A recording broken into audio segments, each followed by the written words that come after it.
Hello viewers, তো আজকে আমরা দেখাবো কিভাবে বিটগেট অ্যাকাউন্ট ডিলিট করতে হয়। তো আমাদের প্রথমে বিটগেট অ্যাকাউন্টটি অ্যাপসটিতে লগ ইন করতে হবে বা প্রবেশ করতে হবে। তো প্রবেশ করার পর আমরা এই জায়গায় দেখব। তো প্রথমে কর্নারে যেগুলা আমাদের মেন আইকন রয়েছে কর্নারে, তো সেটিতে আমরা ক্লিক করব।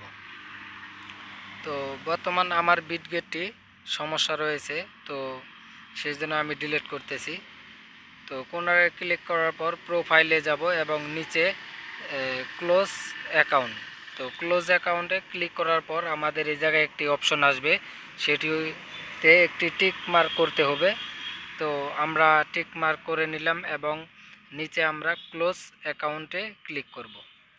তো ক্লোজ অ্যাকাউন্টের পর আবার নিচে আমরা একটি অপশন রয়েছে ক্লোজ অ্যাকাউন্ট, সেটি ক্লিক করার পর আমরা এই জায়গায় একটি পারমিশন দেওয়া রয়েছে যে অ্যাকাউন্টটি আর কোনো প্রকারভাবে ভেরিফাই করা যাবে না বা লগ ইন করা যাবে না, একেবারে রিমুভ হবে বা ডিলিট হবে। তো এই জায়গায় আসার পর সিকিউরিটি ভেরিফাই করতে হবে।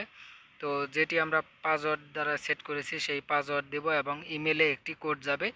তো সেই কোডটি আমরা এই জায়গায় প্রেস করব। তো প্রেস করার পর এবং গুগল অথেন্টিজার এবং সেটিতে একটি কোড হয়ে থাকে, তো সেটি কোড দিয়ে আমরা নিচেরগুলো সম্পূর্ণ ঘরগুলি পূরণ করব। তো পূরণ করার পর আমরা একটি কনফার্ম বাটন রয়েছে, তো সেই বাটনে আমরা ক্লিক করব। তো ক্লিক করার পর অ্যাকাউন্টটি ডিলিট হয়ে যাবে কনফার্ম বাটনে প্রেস করলে। তো অবশ্যই ভিডিওটি ভালো লাগলে অবশ্যই চ্যানেলটি সাবস্ক্রাইব করবেন এবং এরকম আপডেট পেতে অবশ্যই চ্যানেলটি সাবস্ক্রাইব করবেন। ধন্যবাদ।